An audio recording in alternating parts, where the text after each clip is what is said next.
할렐루야. 아멘. 하나님과 함께 하는 안산동산교회 3부 예배로 모이신 여러분들 환영합니다. 벌써 2020년의 8월 마지막 주입니다.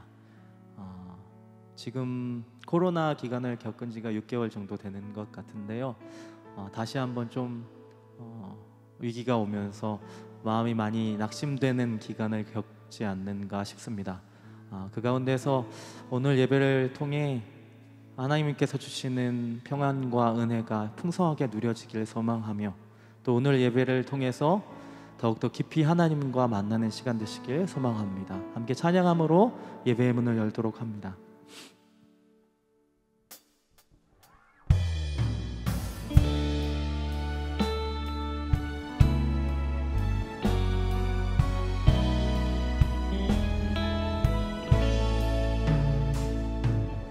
내 맘이 낙심되며 근심에 눌릴 때 주께서 내게 오사 위로해 주시네. 가는 길 캄캄하고 괴로움 많으나 주께서 함께하며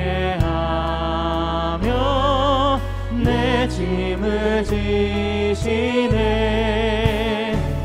그네가 내게 족하네.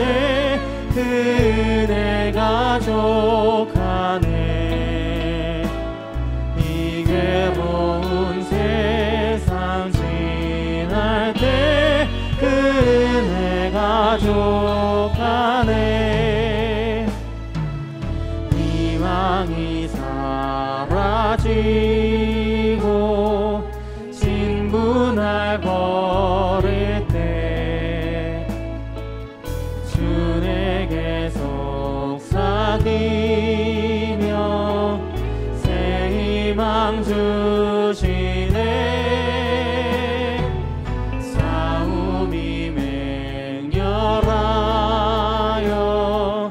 두려워 떨 때에 승리의 왕이 되신 주 음성 들리네. 그네가 내게 족하네. 그네가 족하네. 이 괴로운 세상 지날 때 그네가 족하네. 번민이 가득 차고 눈물이 흐를 때 주 나의 곁에 오사 위로해 주시네. 환난이 닥쳐와서 어려움 당할 때 주님의 능력 입어 원수를 이기네. 그네가 내게 족하네. 그네가 족하네. 이 괴로운 세상 지날 때 그네가 그네가 내게 족하네. 그네가 내게 족하네. 그네가 족하네. 이 괴로운 세상 지날 때 그네가. 우리 1절부터 다시 한번 고백합니다. 내 맘이 낙심되며 근심에 눌릴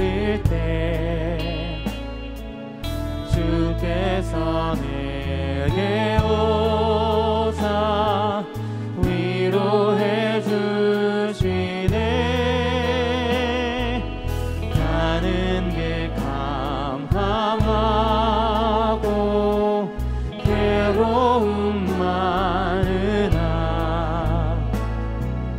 주께서 함께하며 내 짐을 지시네. 은혜가 내게 족하네. 은혜가 족하네. 이 괴로운 세상 지날 때 그 은혜가 족하네. 2절입니다. 희망이 사라지고 친구 날 버릴 때 주 내게 속삭이며 새 희망 주시네. 싸움이 맹렬하여 두려워 떨 때에 승리의 왕이 되신 주 음성 들리네. 은혜가 내게 족하네.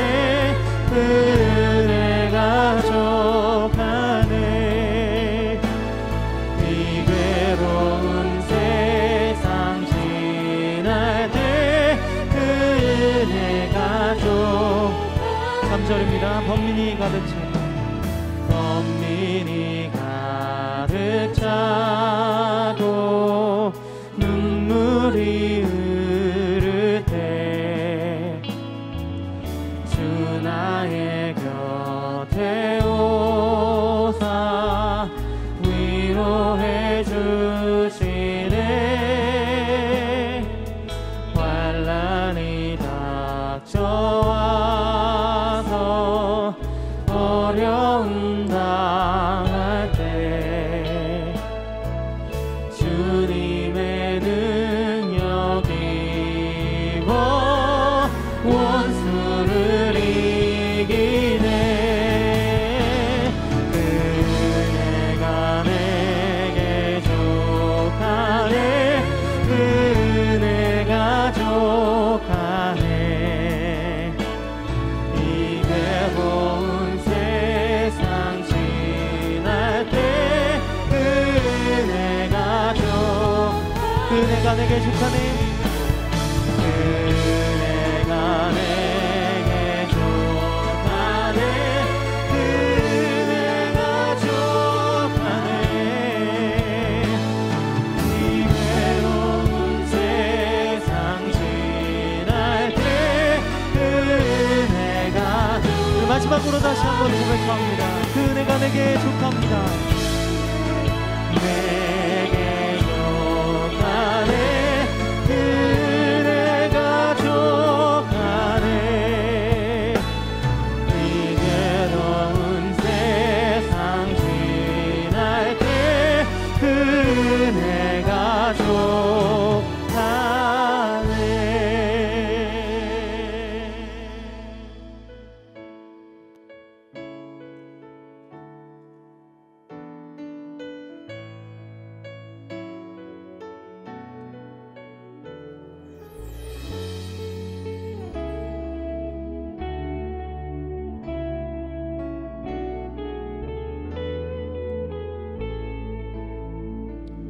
유월절 어린 양의 피로 나의 삶의 문이 열렸네.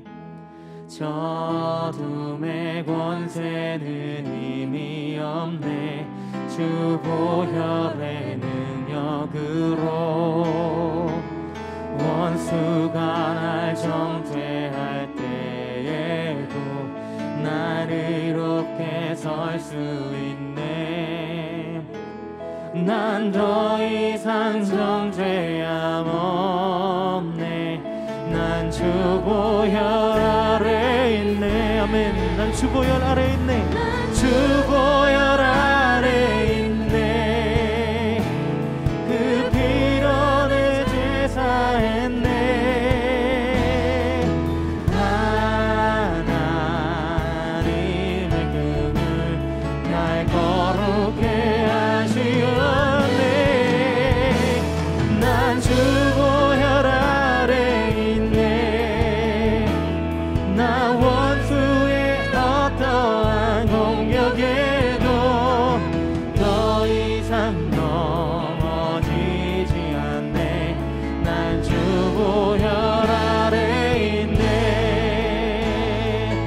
유월절 어린 양의 유월절 어린 양의 피로 나의 삶의 문이 열렸네.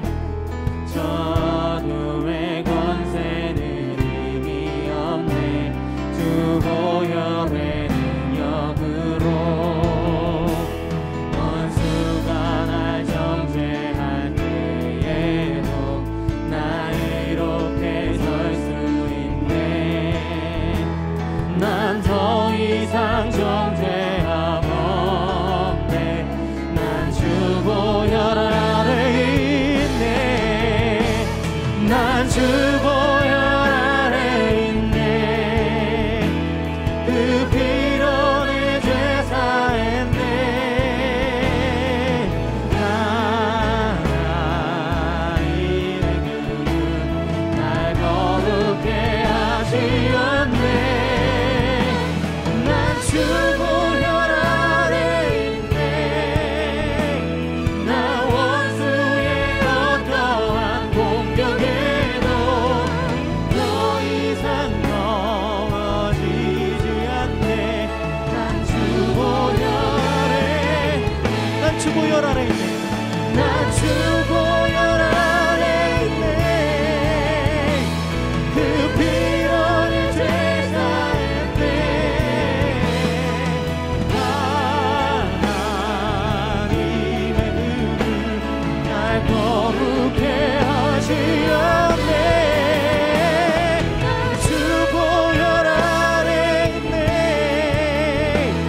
나 원수의 어떠한 공격에도 더 이상 넘어지지 않네. 난 주 보혈 아래 더 이상 넘어지지 않네. 더 이상 넘어지지 않네. 난 주 보혈 아래 있네. 우리 있는 그 자리 가운데 주님 앞에 일어나셔서 손을 높이 드시고 오늘도 우리의 예배를 받으시는 하나님을 찬양합니다. 찬양하라 내 영혼아. 찬양하라 내 영혼아.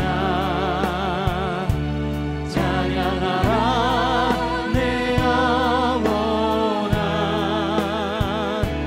내 속에 있는 것들아 다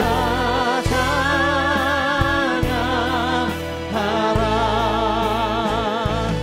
감사라 내 영혼아. 감사라 내 영혼아. 내 속에 있는 것들아 다 감사하라. 경배하라 내 영혼아. 경배하라 내 영혼아. 내 속에 있는 것들아 다 경배하라. 하나님은 영이시니 예배하는 자가 영과 진리로 예배할지니라. 아멘. 다 함께 사도신경으로 우리의 신앙을 고백하시겠습니다. 전능하사 천지를 만드신 하나님 아버지를 내가 믿사오며 그 외아들 우리 주 예수 그리스도를 믿사오니 이는 성령으로 잉태하사 동정녀 마리아에게 나시고 본디오 빌라도에게 고난을 받으사 십자가에 못 박혀 죽으시고 장사한 지 사흘 만에 죽은 자 가운데서 다시 살아나시며 하늘에 오르사 전능하신 하나님 우편에 앉아 계시다가 저리로서 산자와 죽은 자를 심판하러 오시리라. 성령을 믿사오며 거룩한 공회와 성도가 서로 교통하는 것과 죄를 사하여 주시는 것과 몸이 다시 사는 것과 영원히 사는 것을 믿사옵나이다. 아멘. 다 함께 자리에 앉으셔서 찬양하시겠습니다.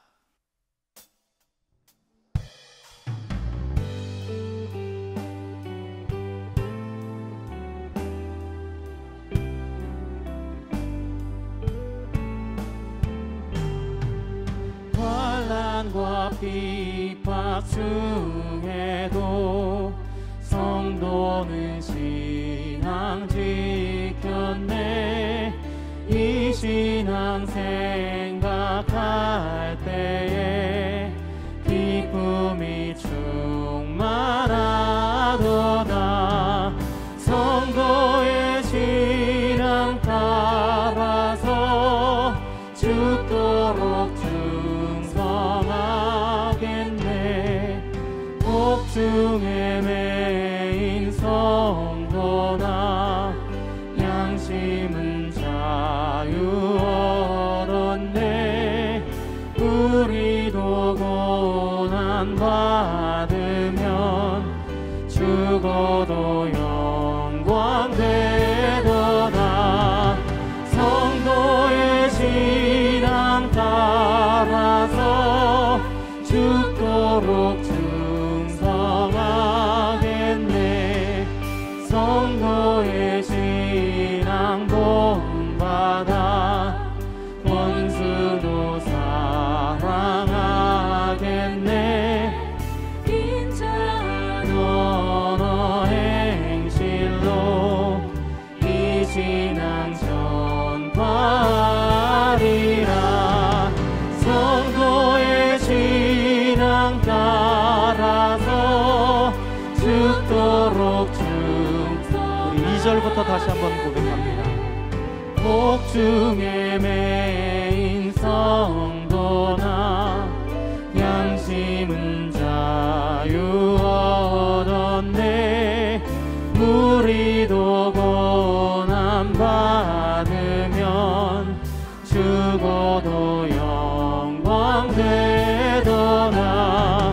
성도의 신앙 따라서 죽도록 충성. 3절 가사로 찬양합니다. 성도의 신앙 본받아 원수도 사랑하겠네. 인자한 언어 행실로 이 신앙 전파하리라. 성도의 신앙 따라서 죽도록 충성.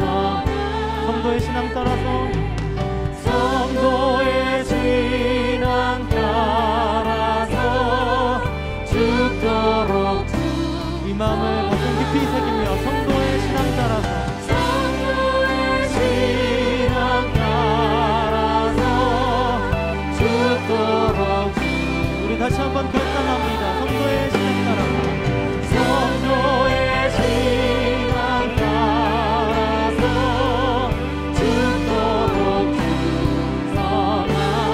충성하겠네.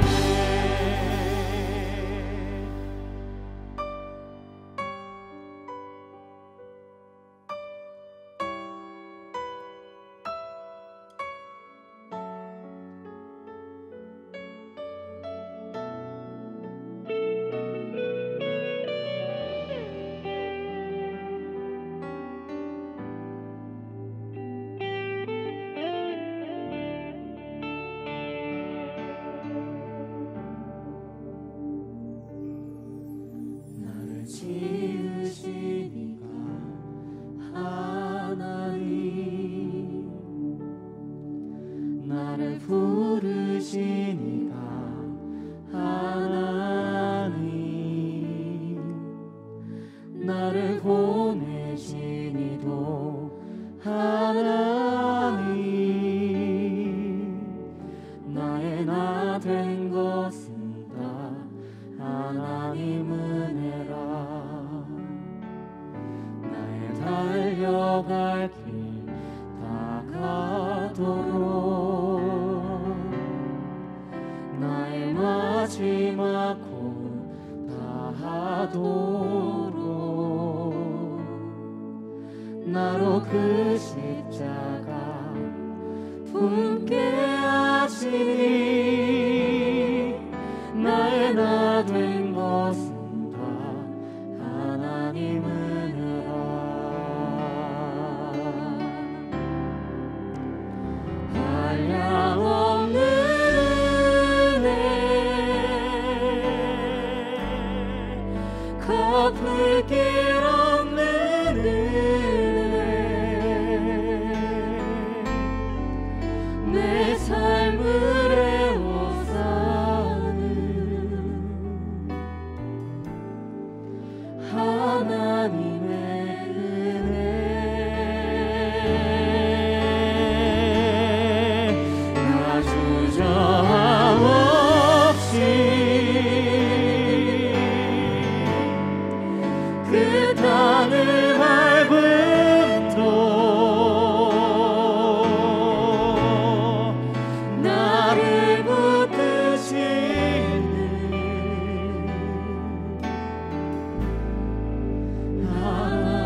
마지막 봄 다가도록 나로 그 십자가 품게 하시니 나의 나 된 것은 다 하나님 은혜라. 하얀없는 은혜 갚을 길 없는 은혜 내 삶을 애워싸는 하나님의 은혜 나 주저함 없이 그 땅을 밟음도 나를 붙드시는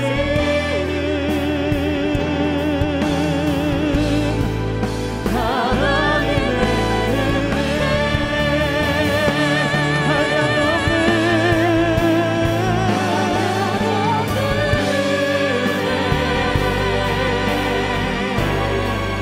갚을 길 없는 은혜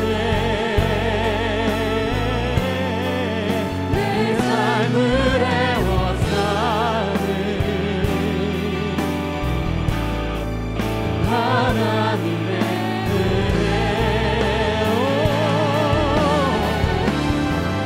나 두려움 없이 그 땅을 밟음도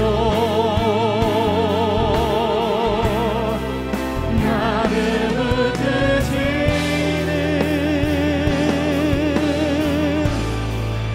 하나님의 은혜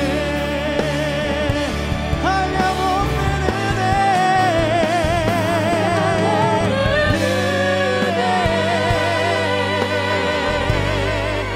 갚을 길 없는 은혜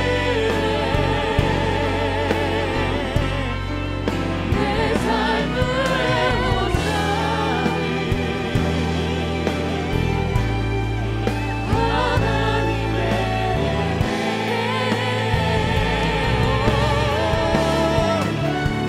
주저함 없이 그 땅을 밟음도 나를 붙드시는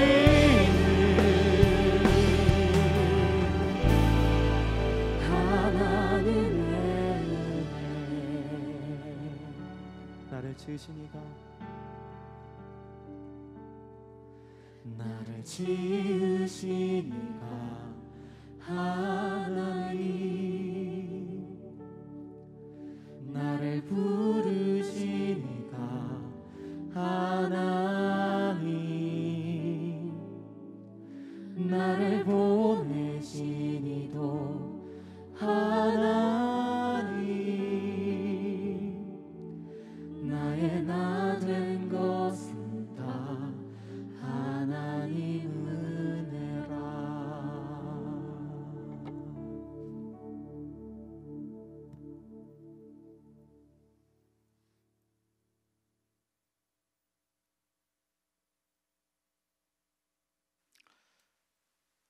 언제나 변함없으신 사랑으로 저희들을 생명의 길, 복된 길로 인도하시는 참 좋으신 주님을 찬양합니다.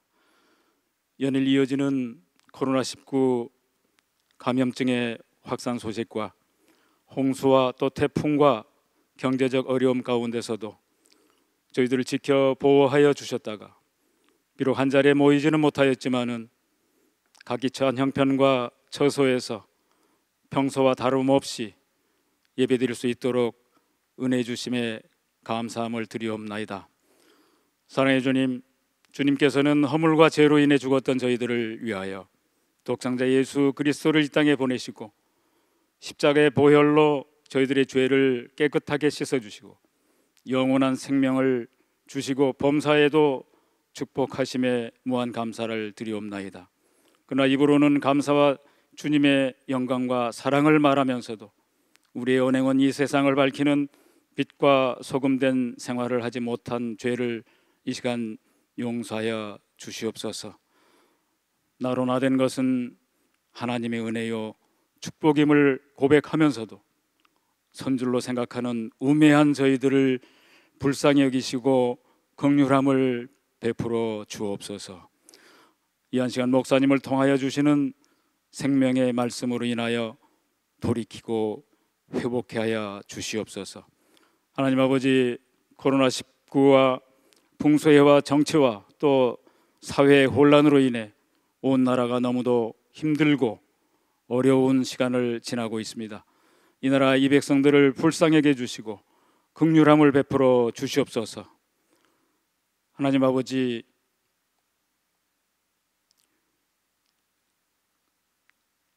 이 어려운 시기가 어서속히 종식되게 하옵시고 이로 인하여 상심하거나 믿음이 약해지는 것이 아니라 오히려 말씀과 기도와 예배가 회복되어지는 축복의 사람들과 우리 교회가 또 민족이 되게 하옵소서. 기도하옵기는 지금 이 나라 정치와 경제 그리고 사회가 심히 혼란스럽고 혼돈과 또 미래에 대한 불안감으로 가득합니다. 먼저 믿는 자로 이 모든 것이 혹 나의 무관심과 기도하지 못한 내가 아니었는지 또한 그러한 잘못이 없는지 스스로 돌아보는 기회가 되게 하여 주시옵소서. 이로 말미암아 동산의 모든 성도가 이 난국을 극복해 나가는 귀한 기회가 되도록 축복하여 주시옵소서. 하나님, 이 난국을 이 시대의 진정한 이 난국의 느헤미야가 되게 하시고 이 시대의 에스라가 되게 하여 주시옵소서. 하나님의 뜻 가운데 동산교회를 세우시고 축복하셔서 아름답고 주께서 귀히 쓰시는 능력 있는 교회 되게 하신 것을 감사하옵나이다. 김인중 원로 목사님을 축복하시고 그 후반기 사역에도 기름 부어 주옵소서. 그 열정과 비전이 김성겸 담임 목사님을 통하여 모든 성도들에게까지 흘러가게 하옵시고 이로 인하여 교회의 말씀과 예배의 회복이 있게 하옵소서. 초대교회 성도들과 같이 사랑으로 하나 되게 하시고 성령 받고 능력 받아 흩어져 전도할 때마다 주께 돌아오는 자의 수가 날마다 더하게 하시는 부흥의 역사와 치유와 회복의 기사와 표적이 교회 셀 곳곳마다 일어나게 하옵소서. 주님께서 충성되 여겨 세우신 모든 교육자와 동산의 모든 성도들 주님께서 맡겨주신 청지기 사명을 잘 감당하여 주님 배울 때 잘했다 칭찬 듣는 동산의 공동체 되게 하옵소서. 이 시간에도 세계 곳곳에서 복음 전하는 선교사들을 축복하옵소서. 그들로 인하여 주의 나라가 이 땅 가운데 이루어지고 확장되어지는 놀라운 역사가 있게 하여 주시옵소서. 이제 귀하게 쓰시는 김성겸 담임 목사님 말씀을 선포하실 때 영육의 모든 문제가 풀어지는 역사도 있게 하옵소서. 주께서 말씀하시기를 너희는 내게 부르짖으라 내가 응답하겠다 약속하신 하나님, 또 나는 여호와여 모든 육체의 하나님이라 내가 할 수 없는 일이 있겠느냐. 하나님은 없는 것을 있게 하신 하나님, 만병의 의원 되시며 죽은 자도 살리시고 죽으셨다가 다시 사신 부활의 주님과 축복 주시는 주님을 만나 해결받는 귀한 시간 되게 하옵소서. 동산의 성도들이 기도 제목을 가지고 이 자리에 나왔습니다. 저희들의 형편 사정을 먼저 잘 아시는 주님께서 들으시고 응답하여 주시기를 간절히 바라옵고 원하옵나이다. 이 시간 예배를 위하여 또 다음 세대를 위해 헌신하는 모든 주의 일꾼들을 마음껏 축복하옵소서. 예배 시종을 주님께 의탁하오며 예수 그리스도 이름으로 감사하며 기도하옵나이다. 아멘.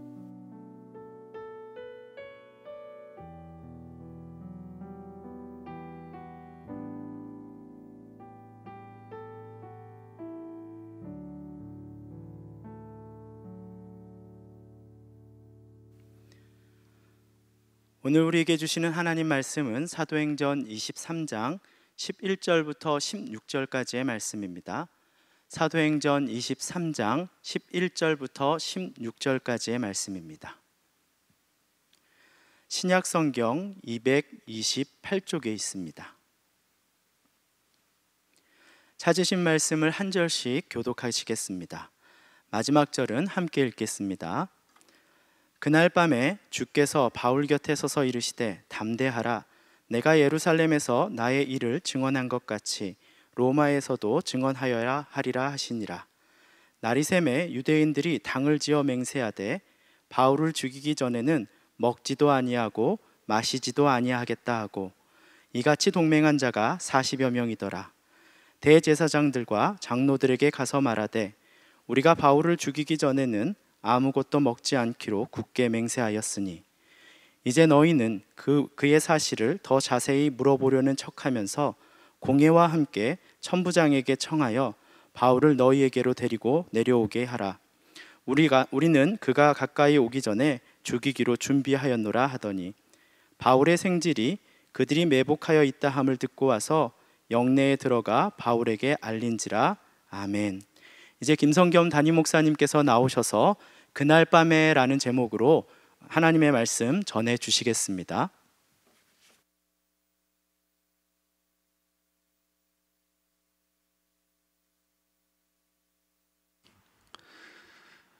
안산 동산교회 주일 예배 온라인으로 함께 하고 있는 모든 동산의 가족들을 환영하고 축복합니다. 상황이 더 엄중하게 돼서 일체 모든 그 모임이 중지되고 또 상업 일상 활동도 지금 많이 제약을 받고 있는 상황입니다. 무엇보다도 안산 관내에서도 그냥 내가 늘 생활하던 어느 장소 공간에서 그 확진자와 뭐 같은 공간에 있었던 뭐 사례들 또는 직장에서 확진자를 통해서 감염이 된 사례들도 우리 주변에서 점차 일어나고 있습니다. 아무쪼록 우리 동산의 가족들이 이 어려운 시기를 건강하게 이겨내기를 축복하고 또 모든 활동이 멈추면서 생업에 또 생활 전선의 어려움이 클 줄로 압니다. 이 어려운 시기 하나님의 도우심을 저도 간구하고 기도합니다.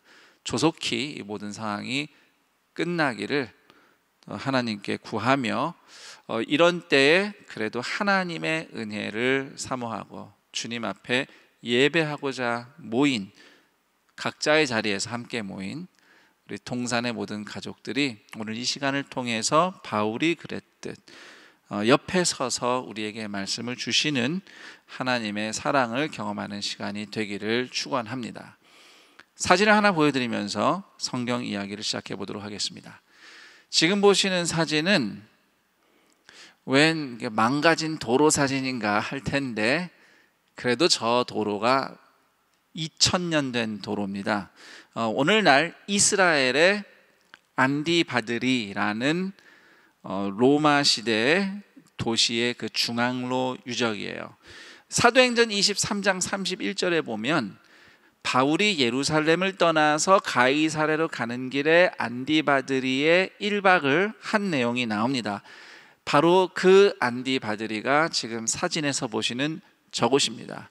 안디바드리는 뭐 영어식으로 하면은 이제 안티파트리스라고 이렇게 읽는데 헤롯 왕의 아버지 이름이에요. 그러니까 아버지는 왕이 아니었어요. 안디바드리가 좀 정치적으로 힘을 가진 사람이었고 이제 그 덕에 헤롯이 커서 왕이 된 건데 헤롯이 아버지의 이름으로 로마식 도시를 지은 겁니다.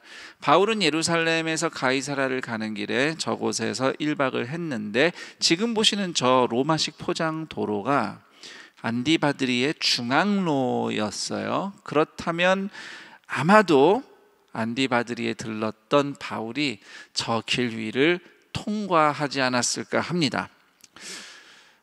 안디바드리는 구약시대는 아벡이라는 지명으로 불렸습니다. 아벡은 이스라엘 서해안의 샤론 평지라고 하는 아주 중요한 곳에 위치한 도시인데요.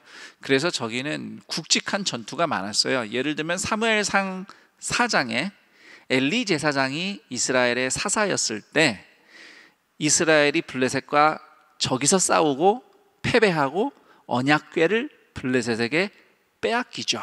그 일이 있었던 곳이 바로 아벡, 사진에서 보시는 안디바드리가 되겠습니다.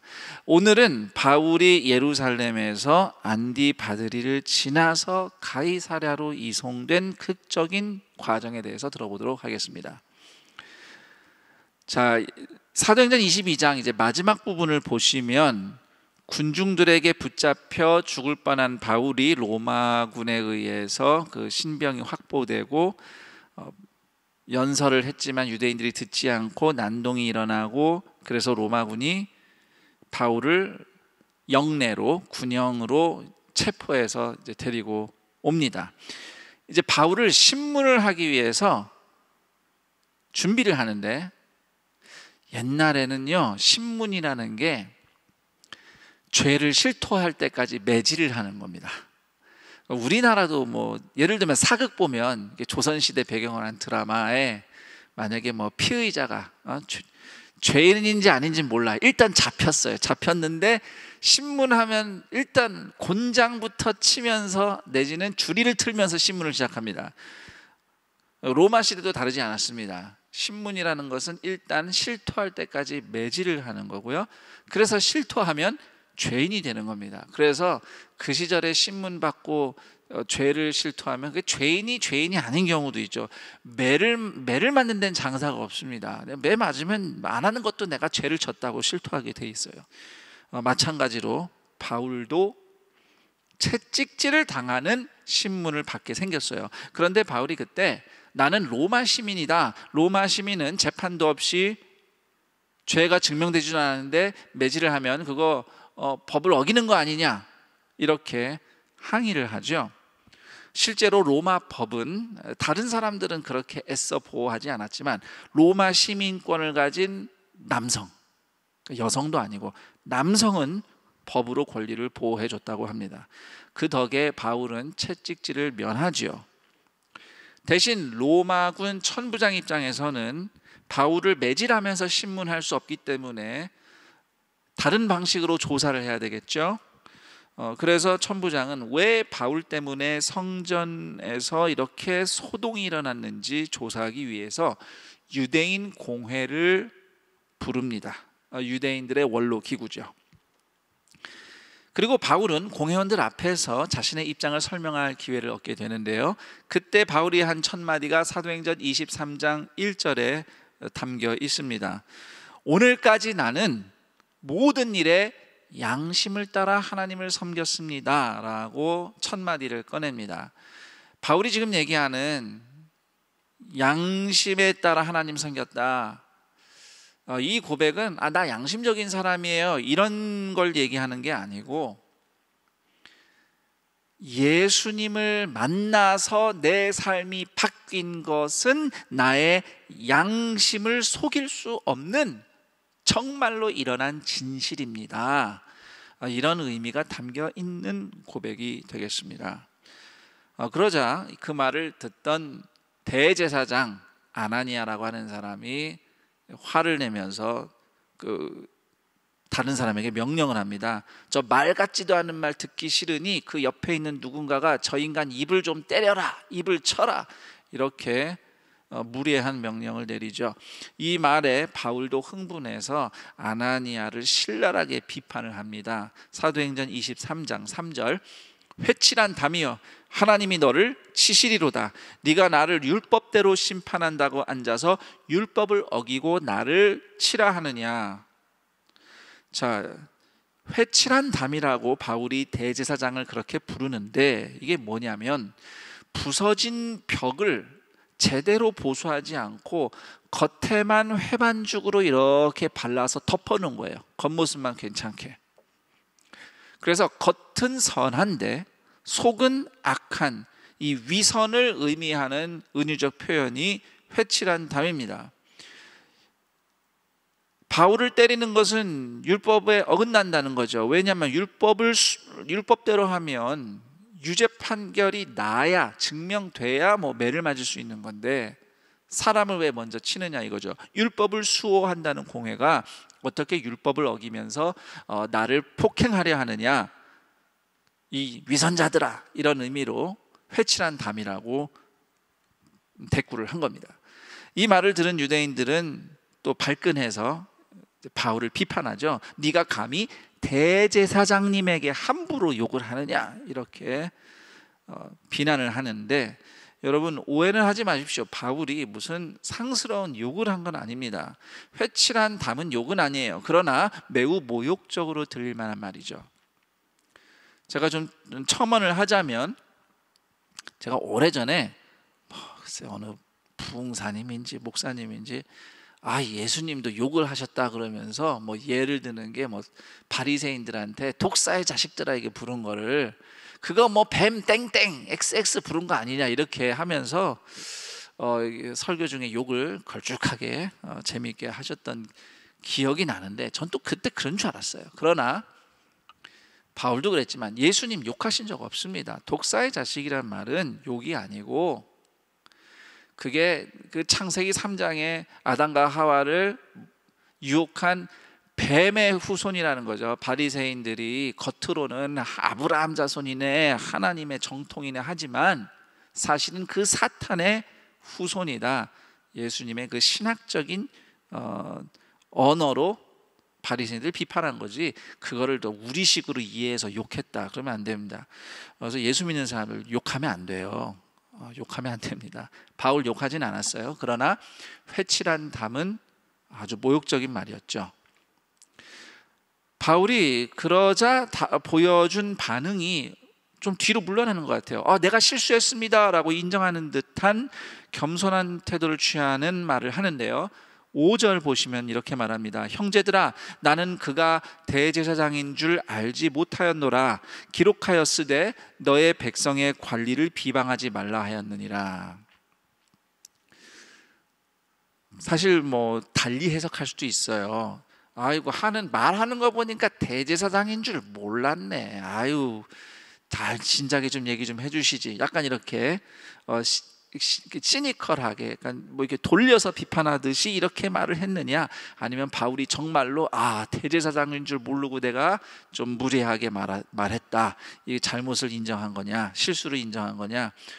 저는 후자라고 생각합니다. 사도 바울이 신약 성경 뒷부분에 바울 서신, 바울이 쓴 말씀들을 읽어보면 상대방의 의롭고 의롭지 못하고를 떠나서 권세자, 권위를 가진 사람들에게 어떻게 그리스도인으로서 존중과 또 예의를 지켜야 되는지에 대한 가르침들이 나옵니다. 그리고 그 성경의 다른 하나님의 사람들의 예를 봐도 그 권위를 존중하고 예의를 갖추는 모습들이 있어요. 예를 들면 나단 선지자가 다윗 왕의 죄를 고발할 때, 야, 네가 그래도 왕이야, 이렇게 하진 않았습니다. 다 왕에게 예를 하면서 죄를 비판했고, 엘리야가 아합 왕을 대하는 태도도 성경을 읽어보면요, 야, 너 같은 우상 숭배자가 무슨 왕이야, 이렇게 하지 않습니다. 바울은 할 말을 하는 것과 권위를 존중해서 예의를 갖추는 것은 구분했어요. 방금 말씀드렸듯이 성경의 다른 인물들도, 하나님의 사람들도 그런 모습들을 보여줍니다. 옳은 말을 하더라도 예의를 지키면서 해야 되는 거죠. 왜냐하면 이 모든 것 위에 주권자이신 하나님을 경외하기 때문입니다.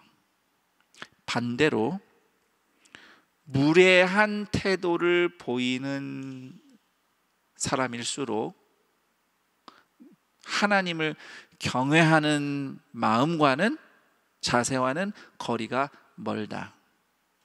제가 굉장히 친절하게, 나이스하게 말한 거죠.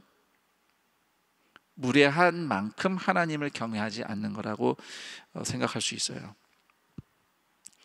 자, 태도를 공손하게 한 바울은 공회의 바리새인들을 눈여겨 봤습니다.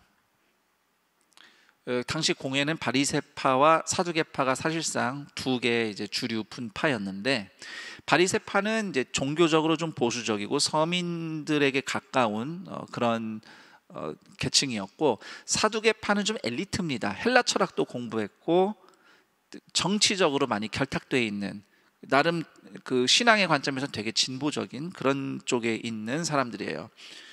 근데 바울은 바리새파 출신입니다. 그래서 같은 바리새인들이 아무래도 나의 말을 더 귀 기울여 듣지 않겠나, 바울이 좀 그런 생각을 했던 것 같습니다. 그래서 바울은 바리새인들을 향해서 말을 하죠.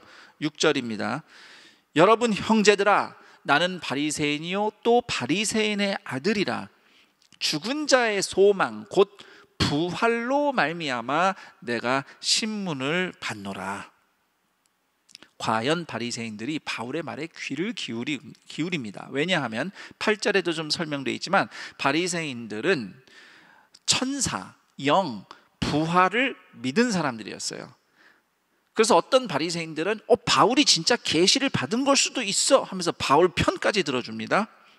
반면에 헬라 철학에 찌들어서 성경을 읽기는 하지만 부활, 천사, 영적 존재 이런 거 믿지 않는 사두개인들은 바리새인들과 이제 말다툼을 하기 시작하고 결국 공회는 바울을 가운데 두고 둘로 갈라져서 싸우는 자중질환에 빠집니다. 공회가 혼돈 속으로 빠져들자 천부장은 병력을 투입해서 바울을 안전하게 빼내서 군영에 다시 구금을 하는데요.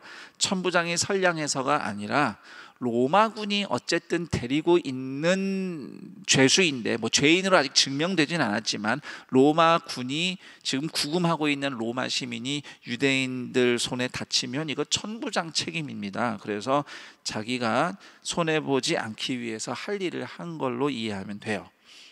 자, 그리고 이제 11절대로 그날 밤에 예수님께서 바울을 찾아오십니다. 바울 앞에 나타나셨죠. 11절에 보니 예수님께서 바울 곁에 서서 말씀하셨대요. 한번 이 장면을 머릿속에 그려보세요. 예수님이 곁에 서 계셔요. 그리고 말씀하십니다. 담대하라. 네가 예루살렘에서 나의 일을 증언한 것 같이 로마에서도 증언하여야 하리라. 주님이 바울에게 제일 먼저 꺼내신 말은 담대하라라는 말씀입니다. 왜 이렇게 말씀하셨을까요? 바울이 지금 용기가 필요하기 때문이겠죠. 물론 성경은 바울이 두려워했다 이렇게 직접 묘사하고 있지는 않지만 아무려면 바울이 나 하나도 안 무서운데 굳이 주님 그렇게 담대하라고 말씀하세요. 이런 상황에서 주님이 그렇게 말씀하셨을 리는 없습니다. 바울은 정말로 두려움이 있었던 것이죠. 용기가 떨어지고 있었어요. 그래서 주님이 나타나셔서 담대하라고 격려하신 겁니다. 11절에 그날 밤은 마라톤에 비유하자면 반환점, 딱 중간 지점인 것 같아요. 마라톤에 출발하면은 그 중간 지점에서 이렇게 반환점 돌아서 이렇게 출발한 곳으로 다시 돌아오잖아요. 저는 마라톤을 뛰어본 적은 없지만 사람들이 그러더라고요. 그 반환점 돌 때가 좀 힘들다고, 그 지점에. 왜냐면 거기까지 가는데 정말 힘들게 갔는데 이제 여기서부터 내가 뛰어온 길 또 그 정도를 다시 돌아가야 되니까 그만큼을 막막하기도 하고 지치고 포기하고 싶은 마음도 들고 이런 심경들이 이제 느껴지는 지점이 마라톤의 반환점이죠.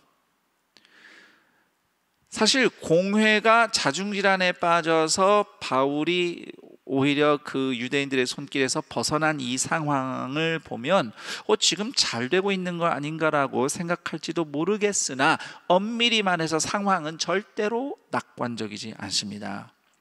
왜냐하면 바울을 이제 조사를 해야 되잖아요. 로마군 입장에서. 그러면은 방법이 없어요. 또 다시 유대인들 앞에 세워서 신문하고 조사하게 될 겁니다. 그리고 유대인들은 그 기회를 노리고 바울을 어떻게든 해치려고 할 의도가 가득합니다. 그래서 바울은 여기까지는 힘들어도 어떻게 잘 왔는데 과연 내일 무슨 일이 벌어질지는 알 수가 없는 처지인 것이죠.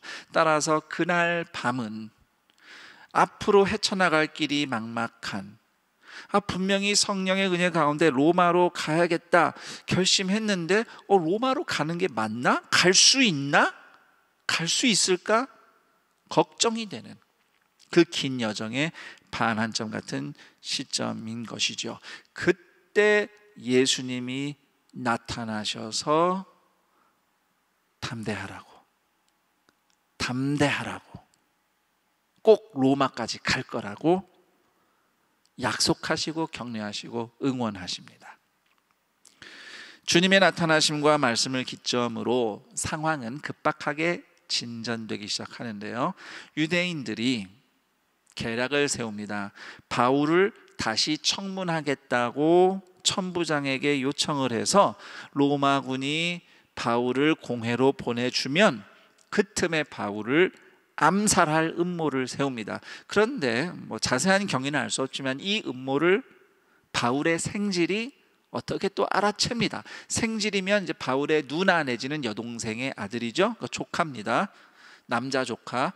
그래서 바울의 생질이 감옥에 가서 바울에게 이 소식을 알려주고 바울은 아마 그 시설을 책임지고 있던 백부장에게 로마군 장교에게 부탁을 하죠. 이 소년이 천부장님에게 긴히 전할 정보가 있으니 꼭 좀 이 소년을 천부장에게 데려가 주시오.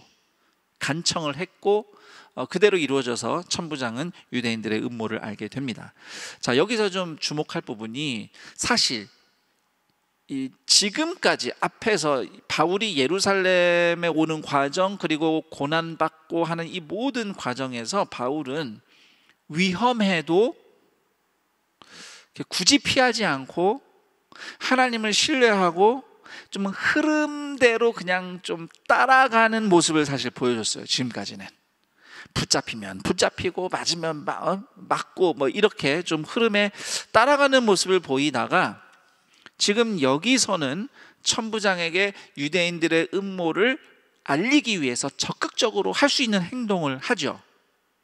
왜냐하면 예수님께서 반드시 로마로 갈 것이다 분명히 약속을 해 주신 이후이기 때문에 그렇습니다. 다시 말하면 로마까지 갈 수 있나? 어떻게 되는 거지? 했는데 예수님이 로마까지 가는 거 맞다고 최종 컨펌 확인을 해주셨잖아요. 그러니까 이제는 바울이 갈 수 있도록 가기 위해서 최선을 다하는 것입니다.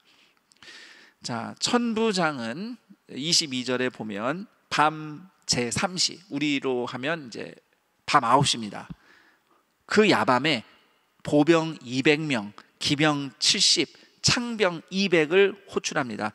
천부장은 휘하에 1000명의 병사가 있는 건데 이 정도 수준이면 사실상 그가 지휘하는 병력의 절반을 동원한 거나 마찬가지입니다. 그 정도 규모의 병력을 투입해서 유대 총독이 있는 예루살렘에서 정반대쪽 서쪽의 해안가에 있는 가이사랴로 바울을 그 야밤에 이송하는 특수 작전을 감행합니다. 다시 말씀드리지만 로마군 입장에서는 바울이 VIP는 아니에요. 그렇지만 로마 군영의 구류 중인 로마 시민이 유대인들에게 암살당하면 이건 로마군의 망신입니다. 이거 천부장 경질당합니다.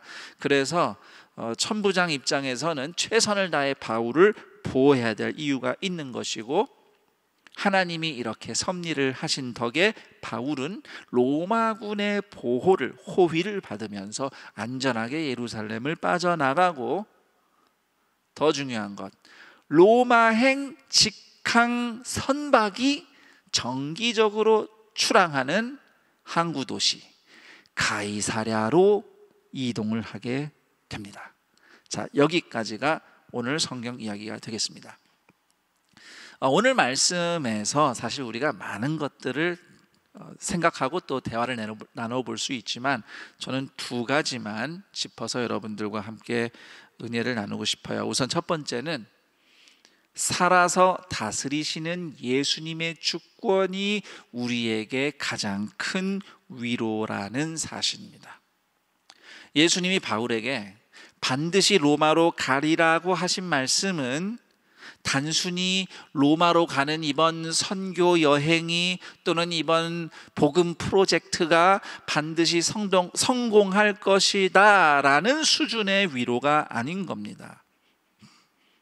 바울이 광기에 찬 군중에 둘러싸여 폭행을 당하고 그러다 감옥에 갇히고 공정한 재판은 기대할 수 없는 상황, 유대인들은 바울을 죽이려는 이 모든 상황, 분명히 악한 상황인데 이 모든 것은 여전히 예수님의 다스리심 아래에 있다는 말씀, 그 말씀이 바로 네가 반드시 로마로 가리라는 주님의 말씀인 것이죠.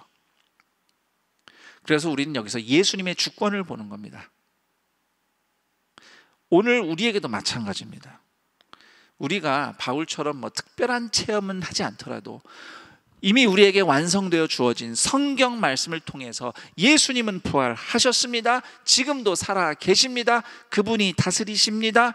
그분의 이름으로 모인 두세 사람 가운데 예수님이 함께 계십니다. 설령 이렇게 요즘처럼 함께 모여 예배드리지 못하더라도 온라인으로 드리더라도 온라인으로 예배드리는 바로 그 처소에 주님의 이름으로 모인 가족들, 교우들, 또는 지금 함께 할 수 없어 혼자 예배드리는 그런 자리일지라도 주님의 이름으로 마음을 같이 모으고 있는 여러분들 가운데, 우리 가운데 예수님이 함께 계신다는 것을 성경 말씀은 분명히 우리에게 전해주고 있고, 그래서 우리는 성경을 통해 알고 신뢰할 수 있습니다. 따라서 예수님 안에 있는 우리는 설령 어려운 일을 당하더라도, 고통에 갇혀 있더라도, 이게 어쩌다 보니 등 떠밀려서 이렇게 고생하는 게 아니라는 겁니다. 물론 개별적으로야 이게 내가 잘못해서 아니면 저 사람이 잘못해서 불의의 사고로 설명될 수는 있겠죠. 그럼에도 그 모든 상황 우리는 어쩌다 보니 이렇게 고생하는 게 아니라는 겁니다. 왜냐하면 성도는 부활하셔서 살아계시는 예수님의 다스림 아래에서 사는 사람이기 때문입니다. 그러므로 부활하신 예수님이 다스리시는 한 여러분의 인생은 건강하든지 아프든지 부유하든지 가난하든지 성공했든지 실패했든지 어떤 상황에서도 충분히 살 가치가 있는 인생입니다. 그리고 살아내고 살아날 수 있습니다. 빌립보서 4장 13절, 내게 능력 주시는 자 안에서 내가 모든 것을 할 수 있느니라. 그런데 여기서 한 걸음 더 깊이 생각해 봐야 할 문제가 있습니다.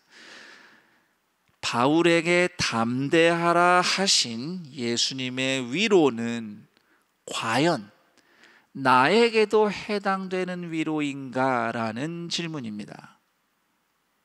다시 말하면 예수님이 곁에 서서 격려해 주시고자 하는, 주님이 격려해 주시고자 하는, 그렇게 하나님의 뜻을 따르는 제자의 길, 그 길을 나도 걷고 있는가? 그 제자의 자리에 나도 있는가? 라는 질문입니다. 오늘 성경 이야기 속에 공회에 모인 사람들을 한번 떠올려 보십시오. 바울이 있죠. 로마군 천부장이 있습니다. 대제사장 아나니아가 있고 바리새인이 있고 사두개인들이 있죠. 바울을 제외하고는 다 자기 뜻대로 인생 사는 사람들이에요. 로마군 천부장 루시아, 자기 자리 명예 지키려고, 자기가 손해보지 않으려고 자기 할 일 최선으로 하는 사람이에요. 자기 뜻대로 사는 겁니다. 대제사장, 바리새인들, 사두개인들, 이름은 명분은 다 하나님을 위해서래요. 하지만 자신들의 종교적, 정치적, 경제적 기득권을 지키기 위해 사는 사람들이에요. 자기 뜻대로 사는 사람들입니다. 오직 바울만 하나님의 뜻대로 사는 사람이에요. 그래서 예수님이 나타나셔서 곁에 서서 격려의 말씀을 주신 사람은 바울이죠. 바울, 하나님의 뜻대로 살아가는 바울, 하나님의 뜻을 따라 땅끝을 향해 나아가고 있는 바울, 예수님의 제자이기 때문에. 자, 그래서 이렇게 또 질문을 해볼게요. 바울에게 담대하라는 이 예수님의 격려는 과연 네가 지금 예수를 잘 믿고 열심히 노력하면 꿈을 이룰 수 있을 거야, 용기를 내라는 메시지로 번역해도 될까요? 담대하라고 주님이 바울에게 하신 이 격려가 지금 위기를 만났지만 잘 이겨내봐. 분명히 사업이 잘 풀릴 거야. 열심히 해봐. 힘내. 라는 메시지로 번역이 가능할까요? 물론 인간이 고귀한 것을 꿈꾸고 이루는 것은 아름다운 일입니다. 왜냐하면 하나님이, 잘 들으세요, 예수를 믿고 안 믿고를 떠나서 모든 사람에게 보편적으로 아름다운 일들을 꿈꿀 수 있고 또 노력하고 이룰 수 있는 창조성과 잠재성을 주셨어요, 하나님께서. 왜냐하면 인간은 하나님의 형상으로 창조되었기 때문입니다. 그것은 모든 인간에게 차별 없이 주신 하나님의 선물이죠. 이것을 신학적인 용어로 한다면 하나님의 일반 은총이라고 할 수 있겠습니다. 의인과 악인에게 차별하지 않고 비를 내리시고 햇빛을 주시는 같은 맥락이에요. 꿈을 이룰 수 있는 어떤 가능성들. 그래서 인간이 꿈을 이루는 데는, 물론 그리스도인들은 뭐 꿈을 향해 나가면서 예수님과 인격적인 교제를 하지만 그것은 꿈을 이루기 위해서가 아니고 예수를 믿으니까 그분과 인격적인 관계를 갖는 거고요. 그냥 꿈을 이루는 것만 생각하면요, 예수님하고 인격적으로 안 만나도 이룰 수 있어요. 믿는 사람이든 믿지 않는 사람이든 누구에게나 하나님이 차별 없이 주신 일반 은총의 원리가 있거든요. 그게 뭘까요? 뿌린 대로 거둔다. 노력한 만큼 결과 얻는 원리. 물론 세상이 100% 내가 노력을 100 하면은 뭐 결과가 100이 딱 그대로 오고 하진 않지만 그래도 대체로 그 원리로 세상은 돌아갑니다. 그래서 비그리스도인들, 그러니까 하나님을 모르는 사람들 중에도 꿈을 위해 열심히 노력하고 꿈을 이룬 성공담, 그 성공 이야기 많이 있지 않습니까? 자, 또 한편으로 이렇게 생각해 보죠. 여러분이 뭐 사업이나 먹고 사는 일에 위기를 만났어요. 그럼 하나님이 당연히 여러분에게 관심을 갖고 여러분을 도우신다고 저는 믿습니다. 왜냐하면 하나님은 가난한 자를 진토에서 일으키시며 빈궁한 자를 거름더미에 올리사 귀족들과 함께 앉게 하시며 영광의 자리를 차지하게 하시는 하나님, 낮은 자를 높이시는 자비의 긍휼의 하나님이시기 때문입니다. 그런데 그 하나님의 긍휼은 꼭 이스라엘 백성에게만, 믿는 사람에게만 베풀어지는 건 아니거든요. 하나님의 그 자비는 모든 어려움 만난 사람에게 차별 없이 주어지는 하나님의 일반 은총 안에도 그 자비가 있습니다. 그래서 그처럼 어려움을 당한 우리 인생에 하나님의 자비를 경험하는 데는 예수님이 바울 옆에 서서 말씀을 하시는 이런 인격적인 교제가 꼭 필요한 건 아니에요. 오히려 가진 것을 기꺼이 나누고자 하는 여러분의 너그러운 실천이 필요할 겁니다.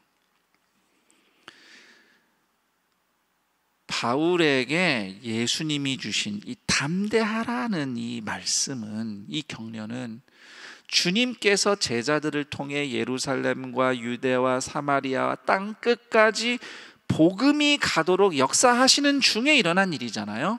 그러므로 오늘 예수님께서 여러분 옆에 서서 담대하라고 말씀을 주신다면 그것은 단지 여러분의 꿈을 이루기 위해서나 또는 단지 여러분의 문제를 해결해 주시기 위해서만이 아닐 겁니다. 여러분이 하나님의 뜻을 알아서 땅끝을 향해 움직이는 예수님의 제자로 살아가도록 여러분을 다듬으시고 인도하시기 위함이라고 저는 믿습니다. 주님의 뜻대로 땅끝을 향해 나아가는 예수님의 제자는 반드시 곁에 서서 말씀하시는 예수님의 인격적인 교제를 누리며 살아갑니다. 그러므로 관건은 주님이 나에게 위로해 주실 거야, 그 막연한 기대를 품는 게 아니라 하나님이 은혜 베풀기 원하시는 그 땅끝을 나도 제자로서 내 인생도 그 땅 끝으로 향하고 있는가? 그래서 주님이 그날 밤 곁에 서서 말씀을 주신 바울의 그 신분과 자리와 삶의 방향성, 영생을 가진 삶을 나도 살고 있는가? 이게 중요한 겁니다.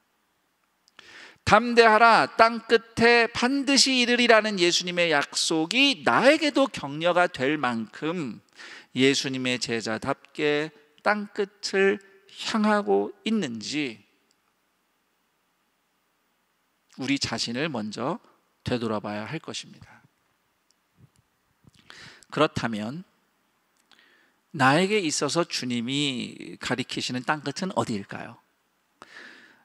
바울의 땅끝은 로마였습니다. 왜냐하면 성경에서 땅끝은 지정학적으로 지금 우리가 있는 곳에서 정반대 멀리 있는 곳이 땅끝이기보다는 하나님으로부터 멀리 있는 곳이거든요. 그때 로마는 우상 숭배의 중심지였죠. 그래서 하나님으로부터 가장 먼 곳이었습니다. 그래서 바울에게 땅끝은 로마였습니다. 그래서 사도행전의 마지막 장은 로마에서 끝납니다. 그렇다면 주님이 우리를 보내시는 땅끝은 어디일까요? 우리 주변에, 우리가 살아가는 자리에서, 우리 세상 안에 하나님의 은혜로부터 거리가 먼 영혼 누구나입니다. 최근에 한 선교사님을 통해서 어느 교회의 목사님의 말씀 메시지를 SNS로 받았는데, 최근 코로나19 상황 가운데서 우리의 상황을 돌아본 아주 통찰력 있는 글이었어요. 거기에 이렇게 좋은 내용이 있는데요, 제가 좀 소개해 드리겠습니다. 집합을 금지하라는 것은 소외된 자들과 함께 하라는 뜻입니다. 모여서 선동하거나 힘자랑하지 말고 사람이 그리운 이들의 벗이 되라는 말입니다. 우는 자들과 함께 울고 홀로 외로이 무거운 짐을 지고 가는 이들의 짐을 나누어질수록 세상은 사랑으로 포근해질 것입니다. 우리끼리 모여서 예배드리지 못하는 상황은 분명히 안타까운 상황입니다만, 우리끼리 모인 예배를 드리지 못하는 우리의 안타까움보다도 땅끝 영혼들과 함께 있어야 할 제자들이 자기들끼리만 모여 안주하는 모습을 더 안타까워하시는 예수님의 마음을 배우고 깨닫는 동산의 가족들, 예수님의 제자들이기를 축원합니다. 이제 말씀을 마치겠습니다. 2020년 하반기 준비하면서 코로나 상황이 좀 진정되는가 해서 우리가 많은 기대를 품었었죠. 일상도 회복되고 또 경제활동, 또 자녀들의 학교 생활, 이 모든 것이 좀 회복되겠지. 교회도 예배도 회복되고 셀 모임도 할 수 있게 되고 교회 학교도 모일 수 있겠지라고 기대했지만 다시 코로나 상황은 악화되었고 3단계에 준하는 조치가 지금 시행되어서 우리의 발이 묶인 상황입니다. 마치 그날 밤 바울의 처지와 같고요. 도움닫기 좀 하려 했는데 발판이 푹 꺼진 것 같고, 한참 뛰었기 때문에 이제 좀 다 온 거 아니야 했는데 아직 한참 남았다는 얘기를 듣고 낙심되고 두려운 요즘입니다. 그럼에도 예수님이 왜 나를 구원하셨는지, 어떤 새로운 삶을 주셨는지, 그 은혜와 변화가 오늘도 살아 역사하는지 자신을 되돌아보면서 하나님으로부터 멀리 있는 주님이 꼭 필요한 땅끝 영혼들, 이웃들, 우리의 도시, 우리 나라, 저 북녘 땅, 세상 곳곳 그 현장을 잊지 않고 함께 하려는 여러분이 되기를 축복합니다. 그런 예수님의 제자된 여러분 곁에 서서 말씀을 주시는 예수님을 경험하며 의지하는 믿음으로 살아내고 살아나는 동산의 가족들이 되기를 우리 주 예수 그리스도의 이름으로 축원합니다. 오늘 말씀이 여러분에게 어떻게 들렸습니까? 또 말씀 중에 주님께서 어떠한 도전을 또는 결단을 주셨습니까? 여러분들이 결단하고 회개하고 또는 구할 은혜를 함께 기도하며 올릴 텐데, 여러분들의 기도를 돕도록 제가 질문을 2가지 준비해 보았습니다. 우선 첫 번째 질문은, 지치고 두려운 상황이지만 그래도 예수님이 다스리신다고 고백할 일은 무엇인가? 두 번째 질문입니다. 내 삶을 통해서 예수님이 은혜 베풀기 원하시는 땅끝 영혼, 땅끝 현장은 어디인가? 멀리 보실 거 없습니다. 주변에도 충분히 있습니다. 그곳에 있고자 하는 여러분 곁에 서서 말씀하시는 예수님의 사랑을 경험하는 이 시간이 되었으면 합니다. 이 2가지 질문을 가지고 또 여러분 각자가 받은 은혜를 생각하며 다 함께 기도하는 시간을 갖겠습니다.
하나님 아버지, 감사합니다. 우리 눈앞의 상황은 좋지 않습니다. 악합니다. 어렵습니다. 그러나 날 위해 십자가에서 죽으시고 부활하신 예수님이 지금도 살아 계시며 나를 다스리시는 주님이시며 나에게 찾아온 새로운 삶은 나의 양심이 부인할 수 없는 진실이기에 예수 그리스도의 다스리심을 확신합니다. 그 다스리심을 확신하는 주님의 자녀들이 오늘 믿음으로 일어나게 하옵소서. 그 주님을 믿고 주님의 다스리심 안에서 주님이 우리를 보내시는 땅끝 그 현장과 영혼, 주님의 은혜가 복음이 흘러가기 원하는 그곳에 함께 있고 그곳을 향하여 살아가는 모든 주님의 제자된 사람들마다 이 한밤중에도 곁에 찾아와 서서 말씀해 주시는 예수 그리스도, 그분의 임재와 사랑, 그 코이노니아를 누리며 살아가게 하옵소서. 곁에 서서 말씀하시는 주님을 만나는 제자의 길을 가겠다고 다짐하며 주님을 예배하는 동산의 모든 가족들을 이 어려운 시기에 병마로부터, 삶의 인생의 어려움으로부터 보호하여 주시사 반드시 로마로 가리라고 약속하셨던 것처럼 이 믿음의 길, 제자의 여정 끝까지 나아가는 동산의 가족들 다 되게 하옵시고, 또 서로 이 길을 함께 가자고 독려하며 함께 나아가는 주님의 복된 자들, 주님의 제자들 되게 하여 주옵소서. 이러한 믿음의 결단과 함께 주님께 예물을 드립니다. 형편이 녹록지 않으나 감사하는 마음으로 드리는 손길들, 그 마음들 온라인으로 또는 직접 드릴 마음으로 따로 떼어놓는 그 손길과 정성과 마음들을 주님이 아시고 그리스도의 보혈로 덮어 그 예물 기뻐 받으옵소서. 예물이 쓰이는 곳마다 복음이 땅끝까지 가는, 땅끝 영혼들을 살리는 역사 나타나게 하시고 드린 손길들 위에 하나님의 도우심이 갑절로 부어지게 하옵소서. 우리 주 예수 그리스도의 이름으로 기도드립니다. 아멘.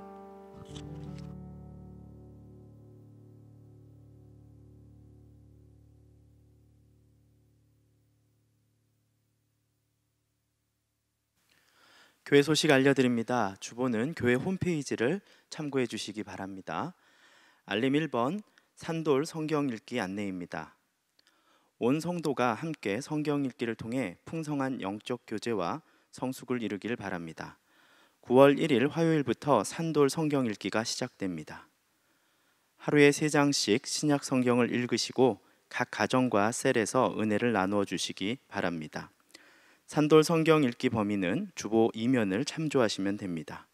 또한 성경 통독표는 본당 출입구와 지하 주차장 입구, 학교 예배당 출입구에서 자유롭게 가져가실 수 있습니다. 말씀 읽기를 돕기 위하여 온돌방 홈페이지를 개설하였습니다. QR코드와 인터넷 주소를 통해 접속하셔서 들어가실 수 있습니다. 화면 좌측 빨간색 동그라미 부분을 클릭하시면 오디오 성경을 들으실 수 있습니다. 또한 화면 우측에 빨간색 동그라미 부분을 클릭하시면 매일매일 말씀의 이해를 돕기 위해 김성겸 담임 목사님의 말씀 길잡이 영상도 보실 수 있습니다. 온 성도가 함께하는 성경 읽기를 통해 풍성한 영적 교제와 성숙을 이루기를 바랍니다. 알림 2번 비전 프로젝트 2단계 셀러브레이션 안내입니다. 9월 5일 토요일 오전 10시부터 온라인으로 진행됩니다. 특별 광고입니다. 현재 모든 예배는 9월 12일까지 온라인으로 진행되며 상황에 따라 변동 가능합니다. 주일 예배, 수요 기도회, 목요 영성 집회는 교회에서 모이지 않고 인터넷 생중계로, 새벽 기도회는 음성 송출로, 그 외에 집회, 양육, 훈련 등은 잠정 중단되며 셀 모임은 온라인 셀 모임으로 진행됩니다. 교회에서는 성도님들의 안전을 위해 최선을 다해 필요한 조치를 취하고 있습니다. 하나님의 인도하심 안에서 이 어려운 시기를 슬기롭게 극복할 수 있도록 적극적인 참여와 기도를 부탁드립니다. 교회 소식 2면입니다. 알림 1번 교구전도대 온라인 개강 예배 안내입니다. 9월 3일 목요일 오전 10시에 인터넷 생방송으로 예배를 드립니다. 큰순 맑은 샘 9월호가 발행되었습니다. 말씀으로 하나 되고 바로 서는 9월이 되시기를 바랍니다. 이번 주 5가정에서 결혼 예식이 있습니다. 11교구 이영필 집사님, 김인자 권사님 가정, 14교구 최하동 집사님, 곽북은 권사님 가정, 청년교구 김초롱양과 최경호 군, 청년교구 김손도 군과 김소희 양, 청년교구 조세권 군과 김윤옥 양의 결혼 예식이 9월 5일 토요일에 있습니다. 자세한 사항은 주보를 참고해 주시고 성도님들의 많은 축하를 부탁드립니다. 그 외 임명 알림 모집 등은 주보를 참고해 주시기 바랍니다. 다 같이 자리에 일어나셔서 여기에 모인 우리를 찬양하신 후 김성겸 담임 목사님께서 축도해 주시겠습니다.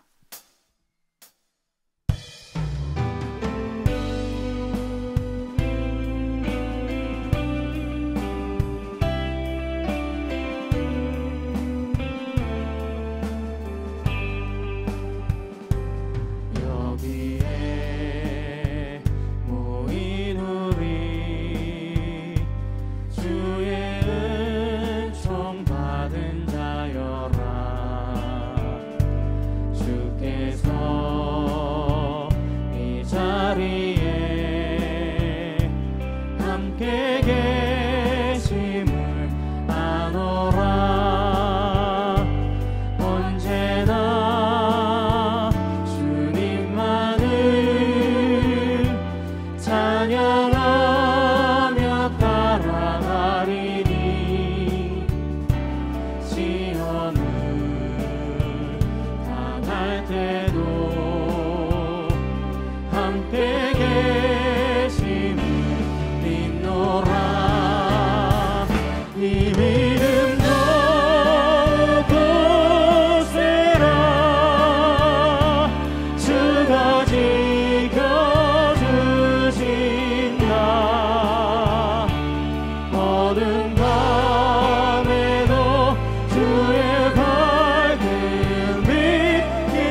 예수 그리스도의 은혜와 하나님 아버지의 그 크신 사랑하심과 성령 하나님의 교통 감화 충만 인도하심이 캄캄한 한밤중에 곁에 서서 말씀하시는 예수님을 만나며 그와 함께 동행하는 제자된 삶을 살겠노라고, 어떠한 상황에서도 주님이 다스리시기에, 주님이 뜻을 이루시기에 그를 믿으며 신뢰하며 바라보며 우리의 삶의 현장 가운데서 주님이 보내시는 땅끝 영혼들, 그 현장에서 그리스도인으로 복음의 사람으로 살겠노라고 우리 자신과 발걸음을 되돌아보며 주를 예배하는 동산의 모든 가족들 머리 위에 영원토록 함께 있을지어다.